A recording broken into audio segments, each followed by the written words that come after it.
الحمد لله رب العالمين والصلاة والسلام على سيد الرسل وخاتم النبيين وعلى آله وأصحابه وأتباعه أجمعين أما بعد۔ ہم نے اس سمسٹر میں معاصر ادیان و مذاہب کا تعارف کے عنوان سے گفتگو کا آغاز کیا تھا، اور یہ عرض کیا تھا کہ چونکہ وقت تھوڑا ہے، نشستیں کم ہیں، مذاہب کی تعداد زیادہ ہے، اس لیے سرسری بریفنگ کو گفتگو میں دوں گا، اور ہر بریفنگ کے ساتھ وہ ایک مضمون تفصیلی میں مولانا کو دے رہا ہوں۔ پہلے سکھ مذہب کے بارے میں تفصیلی مضمون دیا تھا، وہ دیکھ لیں، اور آج میں یہودیت پہ بات کروں گا۔ یہودی مذہب، اس کا آغاز حضرت موسیٰ علیہ السلام اور تورات سے تاریخ میں ہوتا ہے۔ ویسے بھی یہودا حضرت یعقوب علیہ السلام کے اولاد کے بڑے بیٹے تھے، ان کی بڑی نسبت ہے، لیکن یہ باقاعدہ مذہب حضرت موسیٰ علیہ السلام پر جب تورات نازل ہوئی ہے، شریعت کی باضابطہ کتاب تھی، اور قرآن پاک نے اس پہ تورات فیہا ھدی و نور، قرآن پاک سے پہلے شریعت موسوی، شریعت تورات کی شریعت یہ نافذ چلی آ رہی ہے، انبیاء کرام علیہ السلام کی تسلیمات پہ ان کی امتوں میں، تو یہ وہاں سے اس کا آغاز ہوتا ہے۔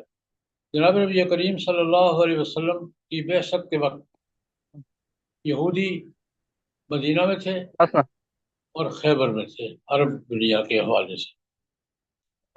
مدینہ منورہ میں 3 قبیلے تھے، بنو قینقاع، بنو نذیر، بنو قریظہ، اور خیبر ان کا علاقہ تھا۔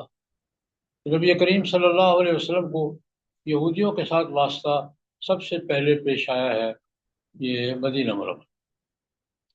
اللہ رب العزت نے قرآن کریم میں یہ ارشاد فرمایا ہے، الذین آتیناہم الکتاب یعرفونہ کما یعرفون ابناءہم۔ اہل کتاب یہودی بھی، عیسائی بھی، نبی کریم صلی اللہ علیہ وسلم کو بطور نبی کے پہچانتے ہیں، ان کو پہچاننے میں غلطی نہیں لگی، لیکن انکار کیا، حسدا من عند انفسہم من بعد ما تبین لہم الحق۔